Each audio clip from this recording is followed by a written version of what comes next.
खाजा हुसेन अख्तर, अध्यक्ष जनता ग्राहक संघर्ष समिती सोलापूर। आज माननीय जिल्हाधिकारी यांच्याकडे लोकशाही दिनात गैरहजर असणाऱ्या अधिकाऱ्यावर कठोर कारवाईची मागणी करण्याचे निवेदन देण्यात आलेले आहे। कारण लोकशाही दिन हे सर्वसामान्य नागरिकांना आपल्या अडचणीचे निराकरण करण्यासाठी लोकशाही दिनची सुरुवात करण्यात आली। कारण वारंवार शासकीय दरबारात हेलपाटे घालून नागरिक वैतागतो, त्या दृष्टिकोनातून लोकशाही दिनाची सुरुवात केली। लोकशाही दिनात आपल्या अडचणीचे निराकरण झाले पाहिजे आणि लांबच्या पल्ल्याहून आलेल्या नागरिकांना आपल्या अडचण आपली दूर झाली पाहिजे, ह्या भावनेतून लोकशाही दिनाची सुरुवात करण्यात आली।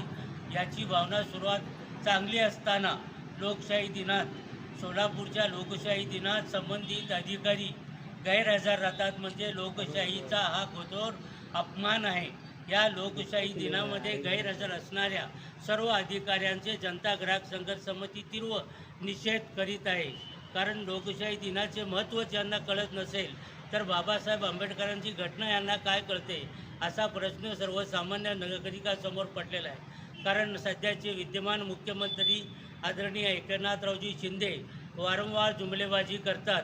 शासन आपल्या दारी म्हणून घोषणा करीत आहेत, दरबार घेऊन हिंडत आहेत, तेव्हा जनता तुमच्या दारी आल्यानंतर अशा पद्धतीने जर वागणूक मिळत असेल, नागरिकांचा अवमान होत असेल आणि संबंधित अधिकारी गैरहजर असतील तर याची गंभीरतेने दखल माननीय मुख्यमंत्री शिंदे साहेबांनी घ्यावी आणि या अधिकाऱ्यावर कठोर कारवाई केली पाहिजे आणि सर्वसामान्य नागरिकांचा जो अवमान झालेला आहे याच्या दखल महाराष्ट्र शासनाने घ्यावी। आणि आज जो अवमान झालेला आहे यापुढे असे अवमान होता कामा नये आणि अधिकाऱ्यावर कठोर कारवाई झाली पाहिजे, निलंबनाची कारवाई झाली पाहिजे, अशी मागणी जनता ग्राहक संघर्ष समितीची आहे। तेव्हा माननीय जिल्हाधिकारी याची गंभीरतेने दखल घ्यावी अशी ही अपेक्षा या प्रसंगी व्यक्त करण्यात येत आहे। आपल्या शहरातील ताज्या घडामोडी पाहण्यासाठी हल्लाबोल भारत न्यूजला सबस्क्राईब करा आणि बेल आयकॉन प्रेस करा।